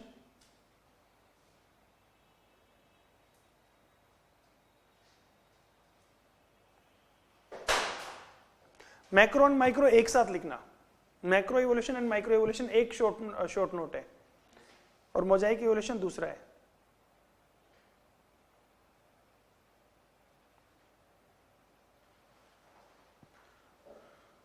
okay,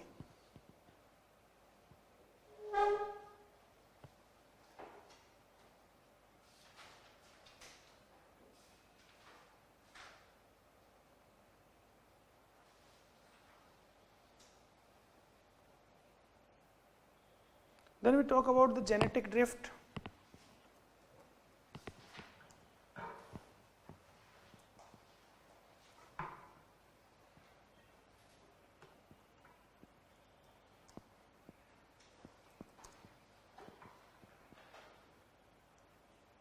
Yeah, epigenetics also we have to talk today itself, right?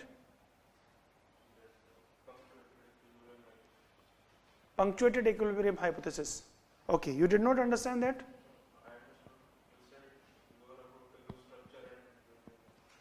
Okay, we just changed. ठीक है, उस पर भी करेंगे. ठीक है, अभी मैं आपको जेनेटिक ड्रिफ्ट करा देता हूं पहले.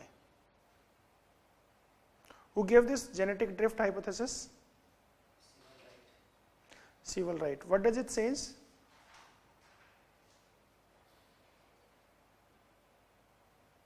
What does it says? The Sewell Wright effect.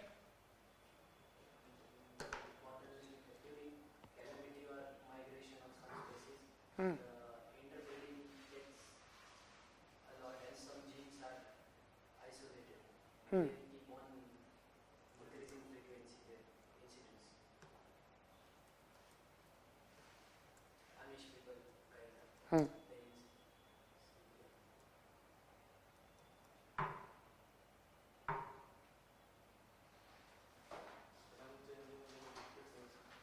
Huh?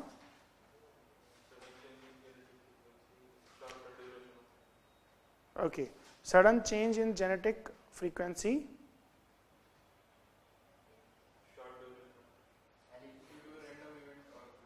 Yes. By chance. Okay, chance, random events, sudden change in the gene frequency. Okay, what are the conditions of this genetic drift? Small and reproductively isolated population. It does not occur in large, right? Small population is more susceptible, right? It can operate in large population, but it is more visible in smaller population, right? And what is it? That some genetic changes, right, which are attributed to the chance events, right? Some variations which are attributed to the chance events, that is genetic drift, right? And according to Sewell Wright, genetic drift plays an important role in population evolution.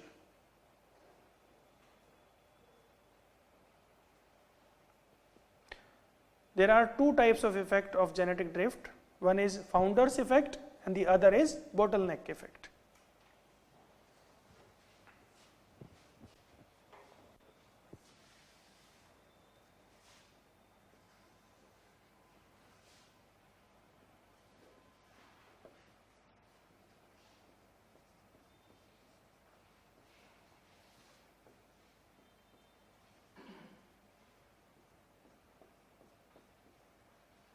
Okay.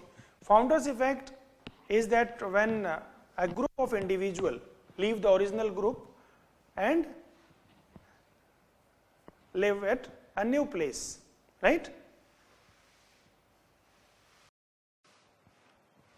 Live at a new place. So they mate within themselves, right? That you can say inbreeding lead to change in the gene frequency. We can understand it through the examples of some diseases. Examples of some recessive or these diseases, right?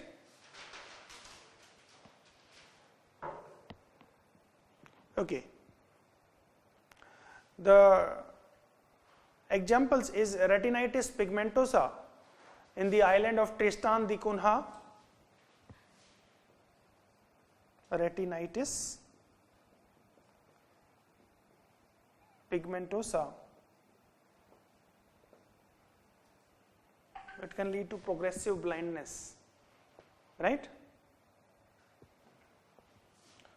And this is found at this Tristan da Cunha.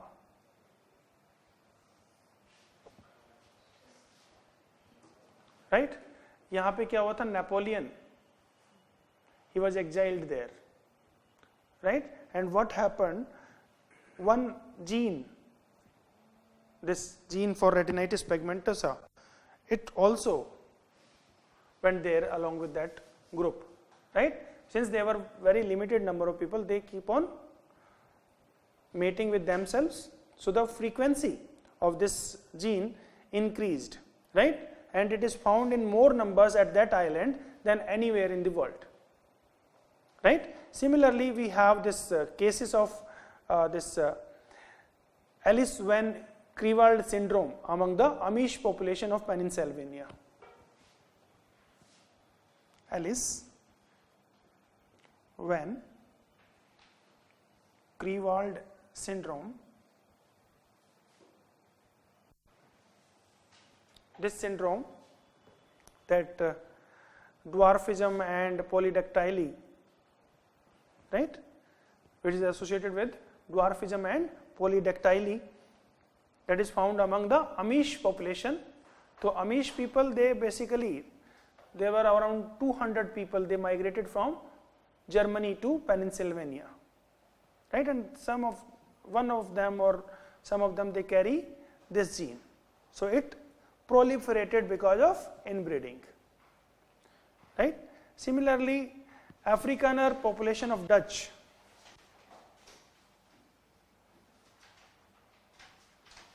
Afrikaner population of Dutch, they have higher frequency of Huntington's disease.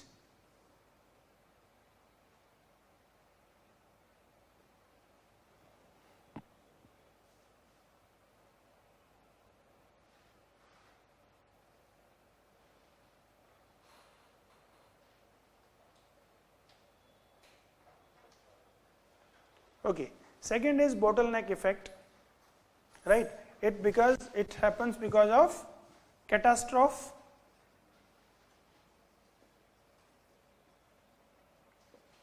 right? It can happen to severe climatic change, severe sudden climatic change, right? Earthquake, any predator which wipes out most of a population, right? So it basically reduces, you can say, the random distribution of alleles. It can even lead to loss of some alleles. You can simply say it can lead to loss of certain alleles.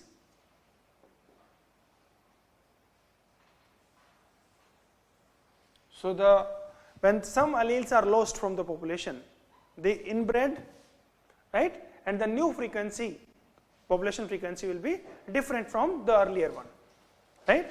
And it is found in many of the species If you apply it to humans, right, this scientists have found this population bottleneck among bison, American bison, cheetahs,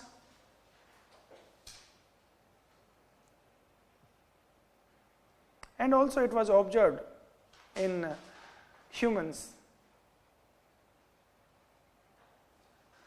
right.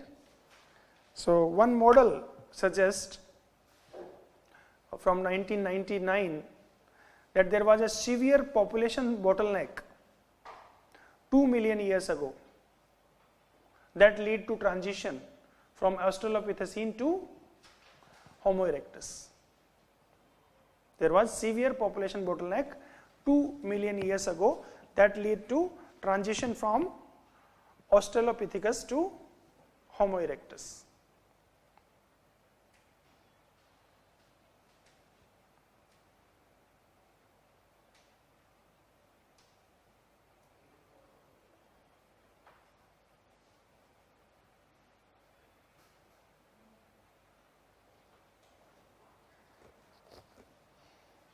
Right?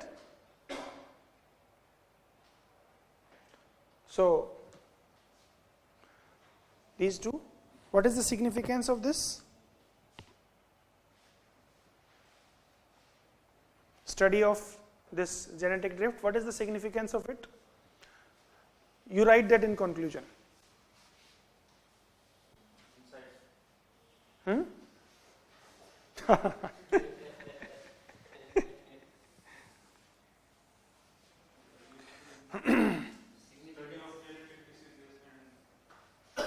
Okay, very good.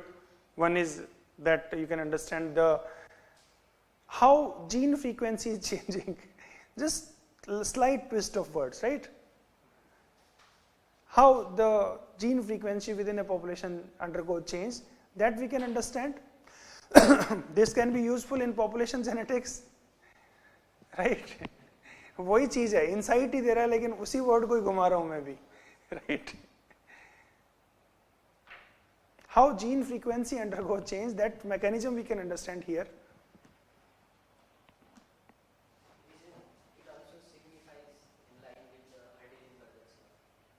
It also, In line with Hydrogen brothers. they say that it is in equilibrium. That is the equilibrium equation, right? Hydrogen says that Yeah, we can understand.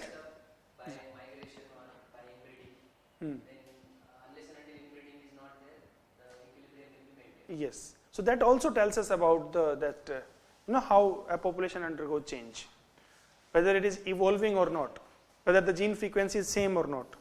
Yes. The conclusion. Explaining the Heidelberg equilibrium. No, don't go into that. Corollary to hydrogen. Huh? Corollary to Corollary to hydrogen. हाँ है, but why to merge the two concepts, है ना? कर सकते हो लेकिन why to merge two concepts, two separate concepts? ठीक है, कोई स्कॉलर अगर मर्ज करेगा तो अच्छी बात है, नॉट अस, है ना? हाँ, तो ठीक है, you can see the similarities with Hardy-Weinberg. That is, that means I'm doing good, right? I'm doing justice with that. That your eyes are now started looking for the corollaries. That is good. So, ठीक है. See, देखो Hardy-Weinberg equation क्या कहता है, पहले समझो उसको. They talk about that there is equilibrium. That equation suggests that there is equilibrium, right? And any change that we do, can Hardy-Weinberg application that equation can tell that what is the reason for change? Can it explain? They just can explain whether population is evolving or not evolving. They cannot attribute to any factor. Can they attribute it to any factor? We will talk separately that, right? So that is. say like a significance लिख सकते हैं. This genetic drift can be the raw material for evolution. It is the raw material for the evolution. That is what Julian Huxley says, no? Julian Huxley gave the 7 factors that you naturally use. That is, it is the raw material for evolution, right? or what I am suggesting, that what is the significance of our study of genetic drift? Out of the five hypotheses और जो tribals का origin से related जिस endomorphism में कहाँ से वो आया, तो that can be explained by this also कि founder effect से. हाँ, फाउंडर इफेक्ट और ये जो सब चीजें हैं, ये कि कैसे पॉपुलेशन चेंज हो रही है वो हमें समझ में आ रहा है उससे. ठीक है, how evolution is happening, right. You can simply say that, see, one thing is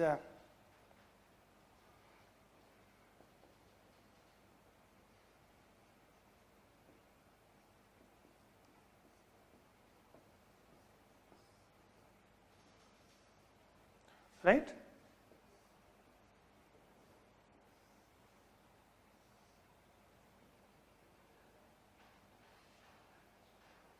Inbreeding, founder's effect, inbreeding and change in gene frequency.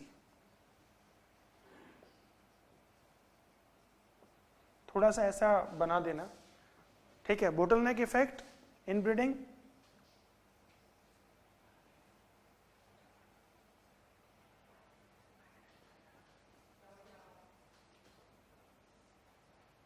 and change in gene frequency.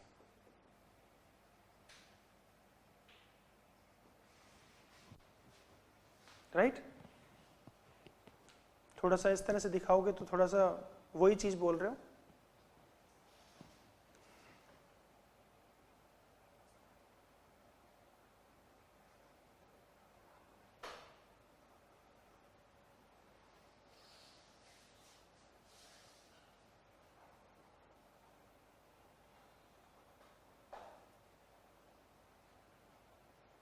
Okay.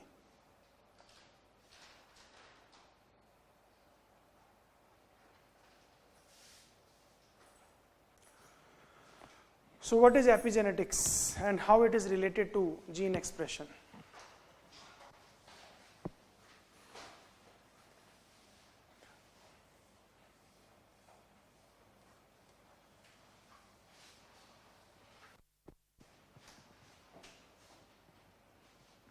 And if say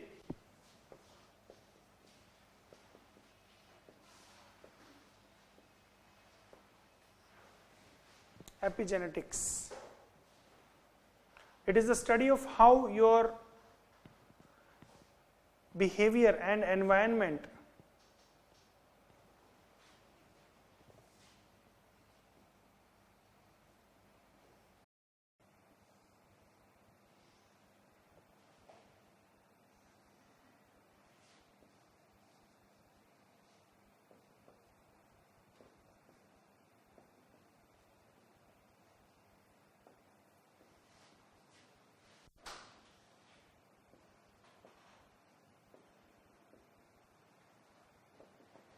right?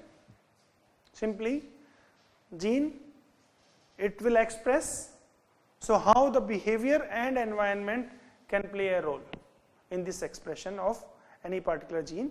That is this study of this is epigenetics.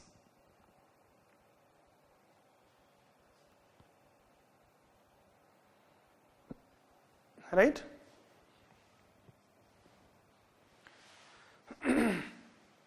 See, normally what we say that genes express, right?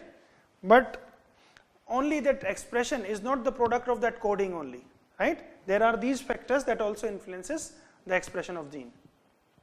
This kind of epigenetic expressions, genetic expression, they are reversible.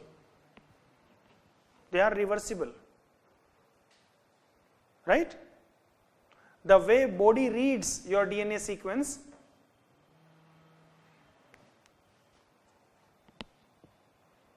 vibrations I have felt.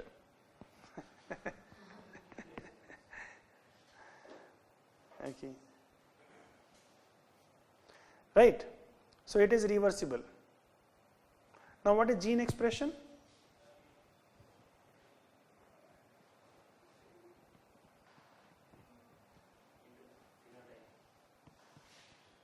Gene expression,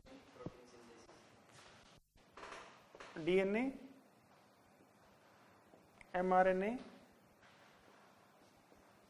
and protein, and through this mechanism you can say central dogma, through this it expresses, right, any gene expresses in this mechanism, right, and it can sometime be altered, this expression can be altered by the external factors, not the genetic factors, right. That is why we say epigenetic factors, that is environment and human behavior. The smoking can be one epigenetic factor, the stress can be one epigenetic factor that can trigger any gene, right. Okay. There is another term, epigenomics.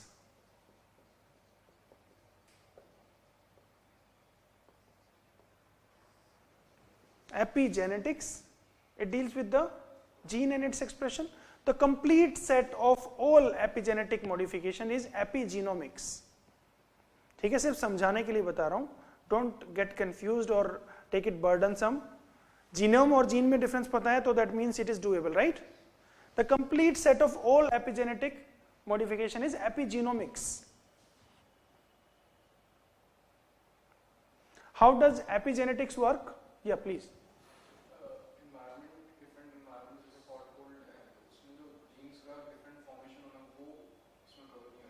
देखो environment तो कुछ भी हो सकता है ना, हाँ बिल्कुल, वो जो एस्किमो के अंदर जो कोल्ड जीन है that is also can be due to epigenetic, but no they have some genes that there you know alteration are also there, but yes there are certain genes, I am just talking about that. So how does it work? First is DNA methylation, right, there is methyl group. The more methylated a DNA is, the less expressive it is, right? So some environmental factors, see, methyl group, high methylation of DNA, it switch off high levels of methylation. What it does? It switches off the gene expression, right? And low level of methylation, it switches on. That is one mechanism. Second is histone modification. Histone, what is histone? See, what is chromosome? Chromosome is DNA plus histone protein, right? This DNA is wrapped around the histone protein. See, this is chromosome, right? And in this DNA is wrapped like this with histone, right? Very dense packing with histone. So this dense packing, sometime it is over wrapped, right? And that wrapping prohibit the expression of a particular gene, right? Then we have non-coding RNA, right? We have coding RNA, that is coding RNA which attach to any code. There are non-coding RNA, and these non-coding RNA, they control gene expression by attaching to the coding RNA, right?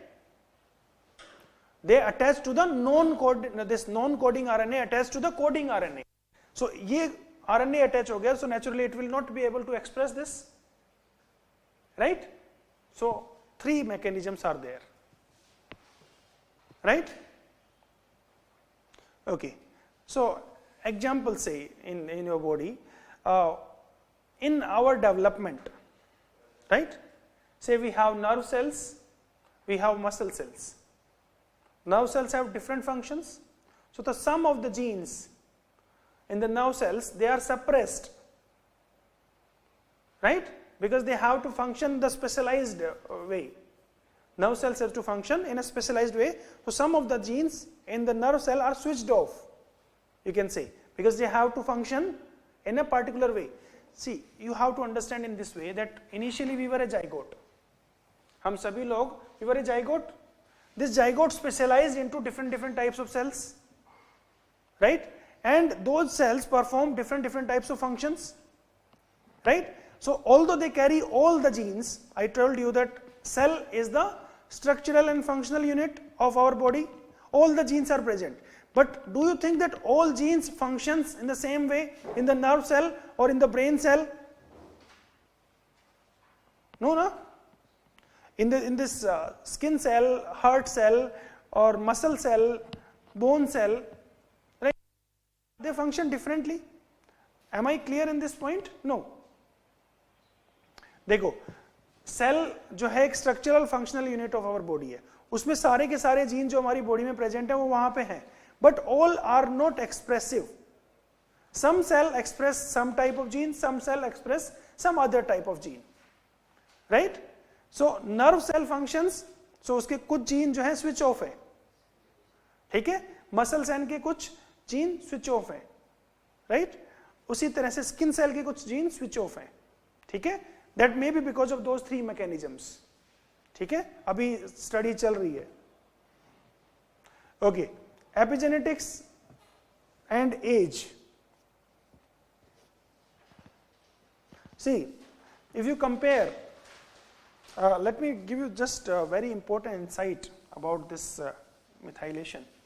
Do you know that when a girl is in the womb, she develops all her eggs, right?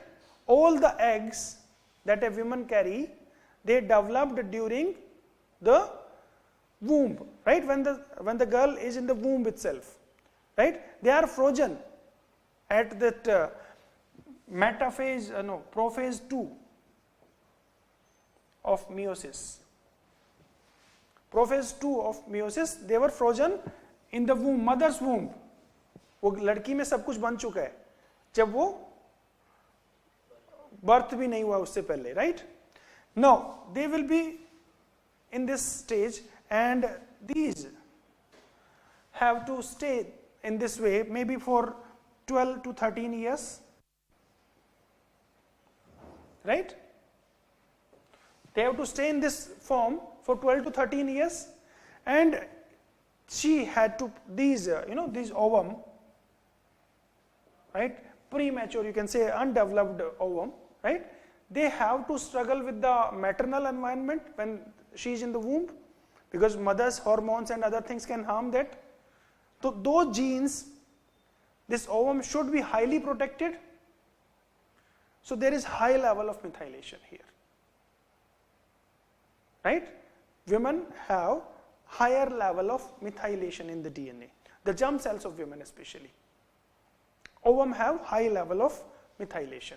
Now there were studies on the level of DNA methylation on a young girl and an old lady of 103 years and one of 26 years. So it was found that there was lower level of methylation in the older women, right? So age के साथ में भी epigenetic changes वो करते हैं.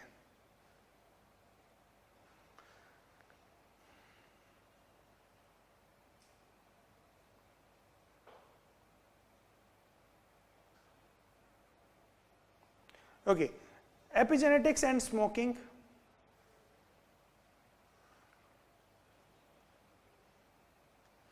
There is a gene, AHRR gene. Just write this gene, you can use this. AHRR gene, right?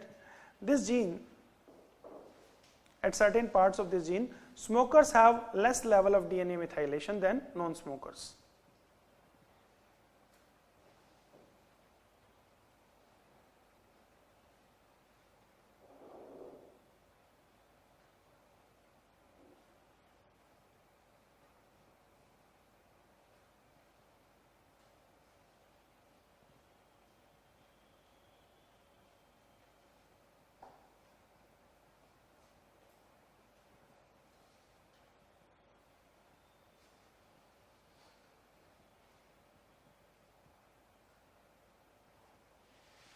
Okay, so what is the use of understanding this DNA this epigenetic changes? There can be certain diseases. No. that is all right. Undoubtedly, it helps us, in many ways. See, many cancers, right? Because suppose there is any gene. What is proto-oncogene? मैं सिर्फ एक mix करके दिखाना चाह रहा हूँ. What is proto-oncogene and what are oncogenes? Because oncogenes are cancerous genes. Suppressed form of cancer, the genes which cause cancer. Proto-oncogenes are found in all of us. Can become oncogenes if they are Triggered. Triggered factors like carcinogens. Right. So proto-oncogenes, they regulate the growth and division of cells, right? Okay. So if suppose there is any gene that expression of that gene is responsible for control of cancer, right? And that is suppressed, or suppose some gene is there that on expression can cause cancer. So proto-oncogene, if they are triggered, they can result in a cancerous gene, and that can be due to the epigenetic factors like smoking, right? There are certain diseases, say for example, this disease TB, tuberculosis. Tuberculosis may result in lower immunity, right? It lowers your immunity to infection because it causes changes in the histones. Tuberculosis causes change in the histones in your immune cells that result in turning off of IL-12B.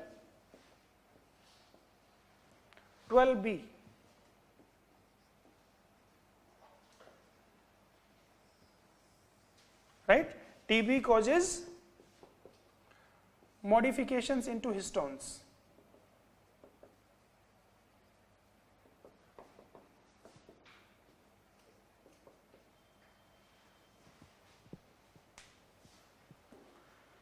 Right? And turning off this gene will lower your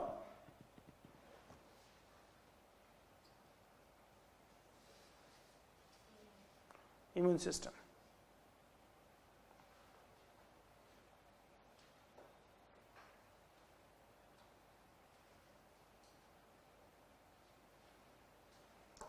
Right? Okay, so these are some significances. So what is gene epigenetics and how it is connected to the gene expression? What are the mechanisms, right, and examples? What is the significance? These things you can write. Mechanism is DNA methylation, histone modification and non-coding RNA. These are the three main regions. Right? And examples I think we have taken sufficient. Development वाला example हमने देख लिया, age वाला देख लिया, right? And smokers वाला देख लिया, right? Then one we have taken this example of in disease, right? Or tuberculosis, right? Etc. So we are ending our session today here itself, right? We'll meet tomorrow, same time, 12 o'clock, right? And tomorrow I will try to finish most of the syllabus that is there in this test. So you can write after tomorrow this test. Okay. Take care.